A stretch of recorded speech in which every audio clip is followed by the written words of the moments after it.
Hello students, welcome back to my physics class. So this is Sonali and I welcome you all in my YouTube channel जिसका नाम है Physics the Friction of Minds. So friends, जैसे कि हम सभी को पता है, अगर हमें फिजिक्स पढ़ना है तो हमें कॉन्सेप्ट्स को प्रैक्टिकली समझना बहुत ज़रूरी है. जितने कॉन्सेप्ट्स हमारे क्लियर हो गए उतना ये सब्जेक्ट हमें क्लोज लगेगा.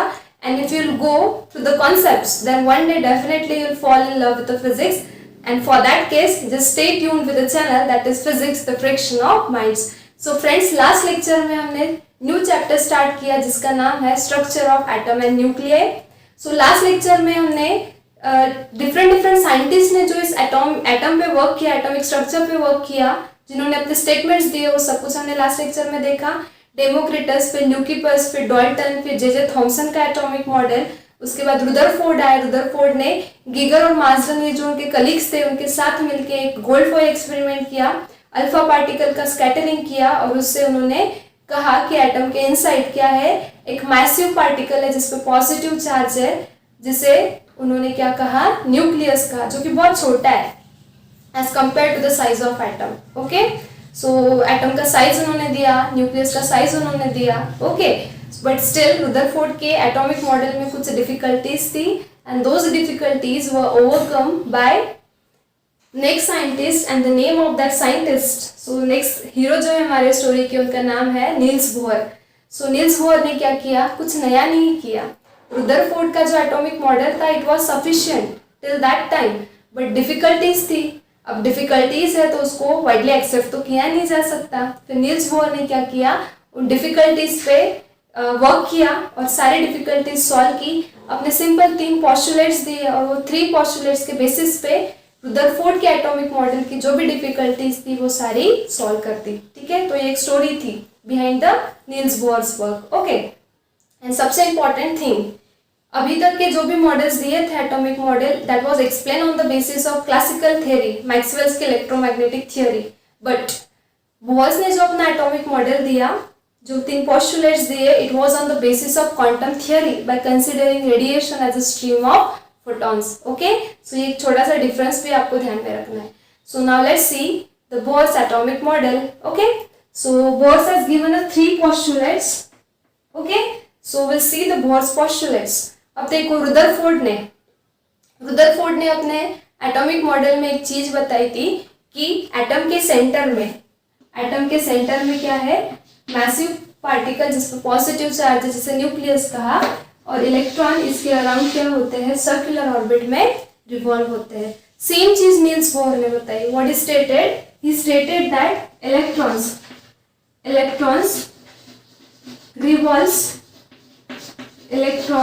revolves around nucleus in circular orbit.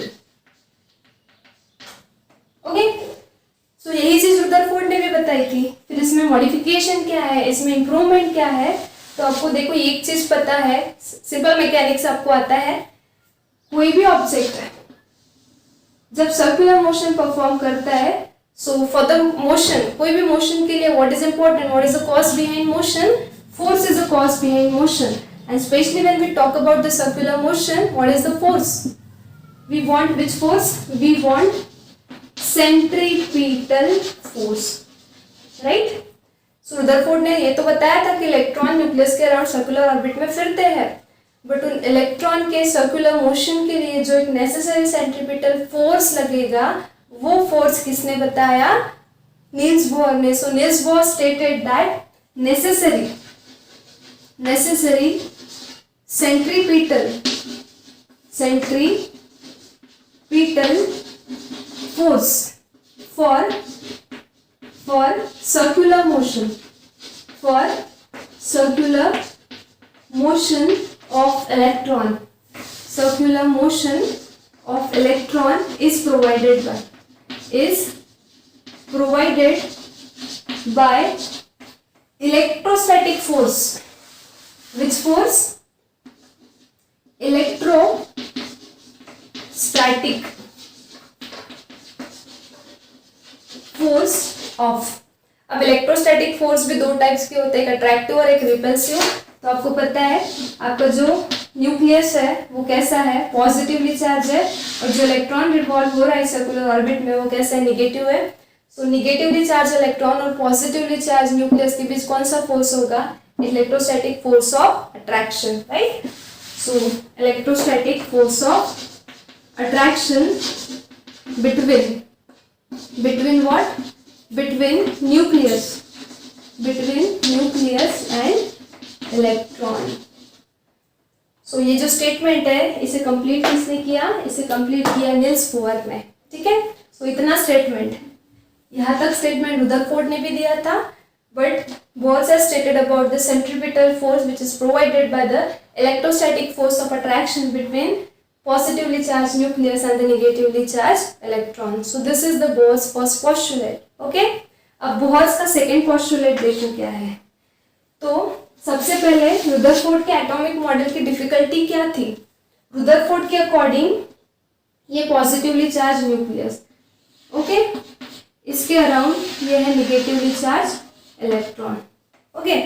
So according to Rutherford's atomic model he stated that when electron revolves in a circular orbit around the nucleus, what happens, it moves with a constant speed but its direction changes continuously, and that's why this motion of electron is kind of accelerated motion। और अगर electron जो है वो आपका charge particle है, आप concept समझ के लो, concepts are very important. Statement क्या है, स्टेटमेंट 2 से 3 बार पढ़ने में हो जाएगी, बट स्टेटमेंट अगर आपको मगअप ना करते हुए ध्यान में रखना है, समझ के लेना है, तो कॉन्सेप्ट्स पे फोकस करो। रुदरफोर्ड के अकॉर्डिंग इलेक्ट्रॉन चार्ज पार्टिकल है और जब ये मोशन परफॉर्म करेगा तो इसकी स्पीड कांस्टेंट रहेगी बट डायरेक्शन हर पॉइंट पे वैरी हो रही है करके ये मोशन कैसे रहेगा, एक्सेलरेटेड।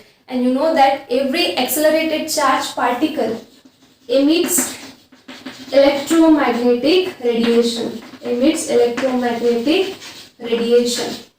और अगर इलेक्ट्रॉन इलेक्ट्रोमैग्नेटिक रेडिएशन एमिट कर रहा है when it is performing circular motion, उसकी जो एनर्जी है वो क्या होगी, डिक्रीज होते जाएगी।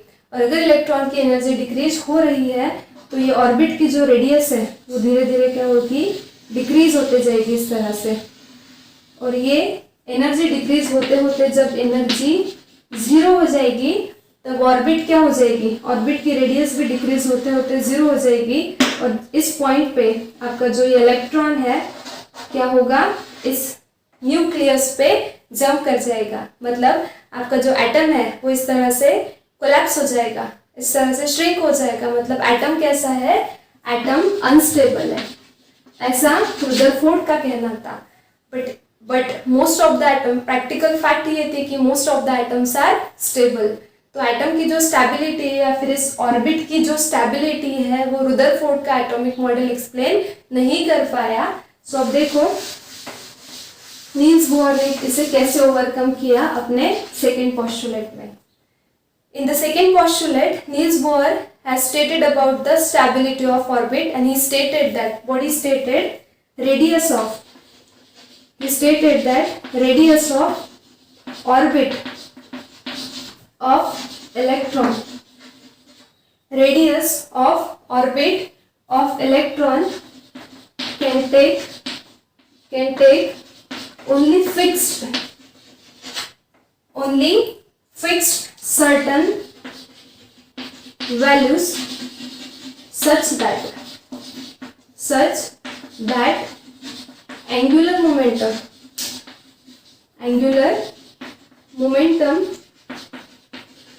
of electron in these orbits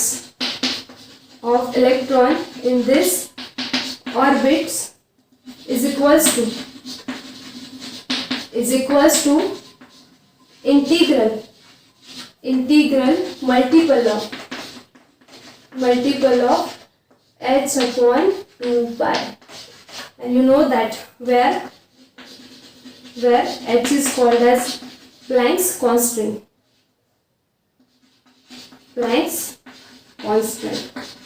मैंने पहले ही कहा रुदरफोर्ड का एटॉमिक मॉडल क्वांटम फिजिक्स पे बेस्ड है, and that's why this S stands for the Planck's constant, because Max Planck was the scientist, okay, जिन्होंने black body radiation explain किया था by considering that radiation is nothing but a stream packets of energies. Okay, so this is Niels Bohr's second postulate.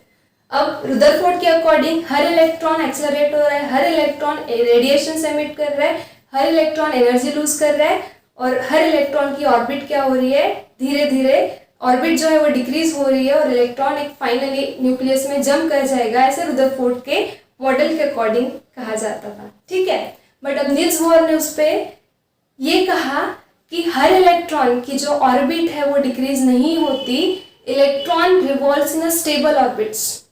Electron revolves and he stated that this radius of the orbit of electron can take only fixed certain values. मतलब electron की जो orbit है उसकी जो radius है उसकी value fixed होगी.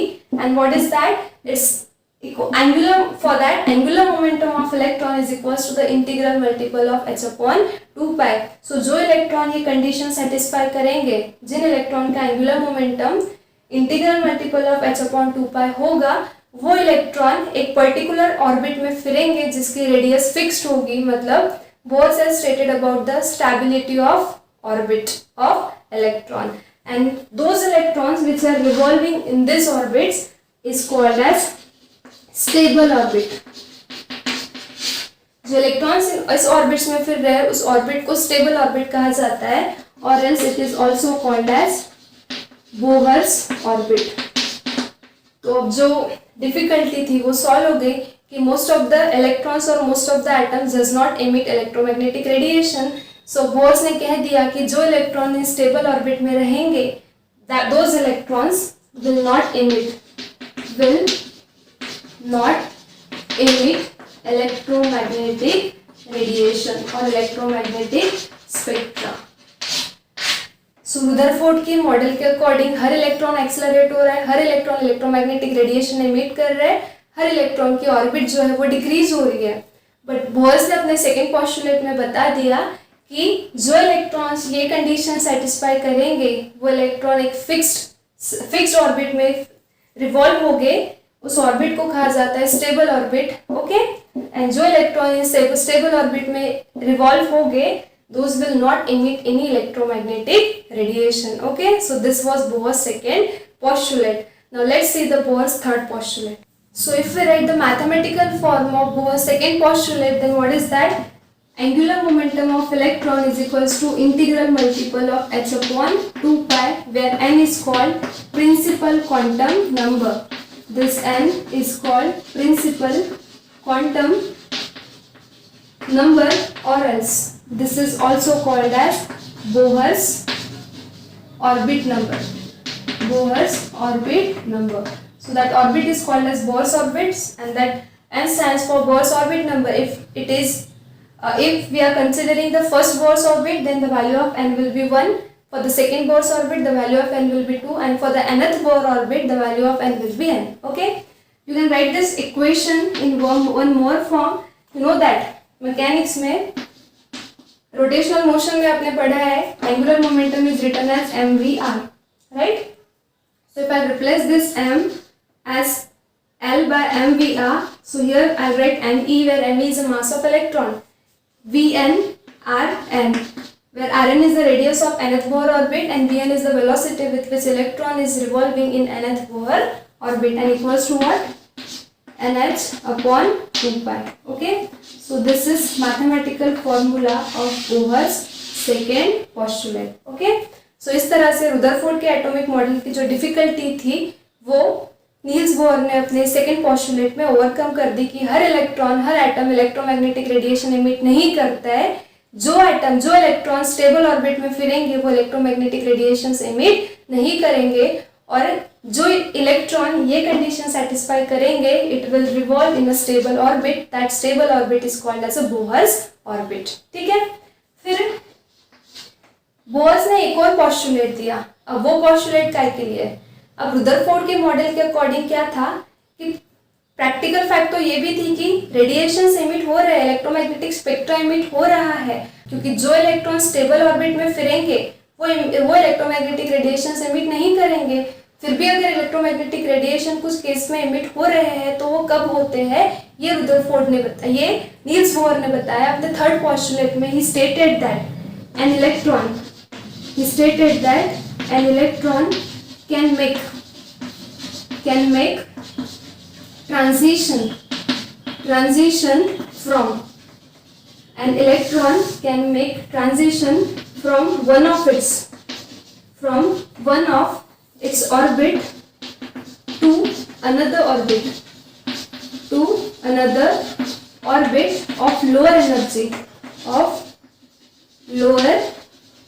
energy, and then he stated that in doing so while performing this transition, he stated that now electron emits photons, because ये जो मॉडल है ये क्वांटम थियरी पे बेस्ड है करके रेडिएशन वर्ड ना यूज करते हुए क्या वर्ड यूज किया है, photons, which is nothing but the stream of radiation, which is nothing but the stream of photons, which is given by Einstein. Okay, so electron emits photon of energy E is equals to what? H nu. You better know the energy of photon, and this is equals to energy equals to H nu and is equals to difference in energy, difference in its energy in two orbits, जहाँ से क्या हो रहा है, transition हो रहा है। तो इस तरह से नील्स बोहर ने बताया कि most of the atoms does not emit electromagnetic spectra. The electromagnetic spectra और radiations are emitted only when electron make a transition from one orbit to another orbit. Okay, so when it is making a transition, अब वो क्या करते हैं, radiations emit करते हैं in terms of photons, जिसकी energy है E is equals to H nu, और ये कितनी एनर्जी इमिट करेंगे, this is equals to the difference in its energy in the two orbits. So अगर ये एक ऑर्बिट है, ये दूसरी ऑर्बिट है, so let this be n, let this be m. Okay, so obviously m is greater than n, so if it is making a transition from this higher orbit to lower orbit, then it will emit radiation of energy h nu. Okay, और ये equals to क्या है, difference in its energy in the two orbits. So suppose mth orbit की जो energy है वो है em और nth ऑर्बिट की जो एनर्जी है वो है en. Okay, so it is a difference in its energy in the two orbits. So जब ये इलेक्ट्रॉन यहाँ पे था उसकी एनर्जी थी em, जब इसने जंप करके ट्रांजिशन करके ये लोअर ऑर्बिट में आया इसकी एनर्जी है en, तो डिफरेंस इन एनर्जी क्या हो जाएगा, it will be em minus en. So this is a simple mathematical form of Bohr's third postulates. So with the help of this postulate, he stated that according to second postulate, the electron which are revolving in a stable orbit will not emit electromagnetic radiation, and if electrons are radiating electromagnetic radiation, तो ये कब होगा, only if it is making transition from one orbit to another orbit. Okay, so this way Niels Bohr has overcome all the difficulties that arrived in the Rutherford's atomic model, and he also explained that कि जो radiation emit होगी, जो spectra emit होगा, वो continuous ना होके कैसे होगा, डिस्क्रीट स्पेक्ट्रा रहेगा of a certain fixed frequency, not of a wiring frequency, जो कि रुदरफोर्ड ने कहा था. ठीक है, तो इस तरह से नील्स बोहर ने एटम की स्टेबिलिटी भी एक्सप्लेन की, इलेक्ट्रॉन की ऑर्बिट की स्टेबिलिटी एक्सप्लेन की, और स्पेक्ट्रा के बारे में भी बताया कि why most of the atoms does not emit electromagnetic radiations, because electrons are in a stable orbit, and if it is emitting electromagnetic radiation in terms of photon, so it will take place only if it is making transition from one orbit to another orbit. ठीक है, so इस तरह से Niels Bohr ने अपना एक model दिया जिसे कहा जाता है बोर्स एटॉमिक मॉडल, और ये 3 पोस्टुलेट्स दिए जिसके बेसिस पे रुदरफोर्ड के मॉडल की सारी डिफिकल्टीज ओवरकम हो गई. और एक इम्पॉर्टेंट चीज, नंबर ऑफ साइंटिस्ट ने तो अपने मॉडल दिए, बट मैंने कहा है आपको फिजिक्स में जब तक कोई थ्योरी को एक पर्टिकुलर मैथमेटिकल सपोर्ट नहीं मिलता वो वाइडली एक्सेप्ट नहीं की जाती, राइट. जैसे आइंस्टाइन के पहले भी नंबर ऑफ साइंटिस्ट ने फोटो इलेक्ट्रिक इफेक्ट पे वर्क किया था, बट मैथमेटिकल इक्वेशन आइंस्टाइन ने डिराइव किया था, जिसके लिए उन्हें नोबेल प्राइज मिला था. So as the Niels Bohr has given a mathematical support to this atomic model, and that's why this model has been widely accepted. But still the twist in the story is that yes, there are some difficulties regarding this model. So we will discuss the difficulties in the next lecture. So this is all about Niels Bohr atomic model and his 3 postulates, and this is very important as far as your exam is concerned. बहुत बार exam में boards के जो postulates है वो exam में पूछे जाते हैं, ठीक है. सो और एल्स ये जो मैथमेटिकल फॉर्मूले हमने डिराइव किए लिखे हैं उस पर बेस्ट न्यूमेरिकल्स भी पूछे जाते हैं, ठीक है. So Bohr's postulates is very important part of syllabus for the exam. Okay, so prepare it. So in the next lecture will see the radius of Bohr's orbit, then we'll see the velocity of Bohr's orbit, energy of Bohr's orbit. Okay, so till then stay studious, stay curious. Thank you.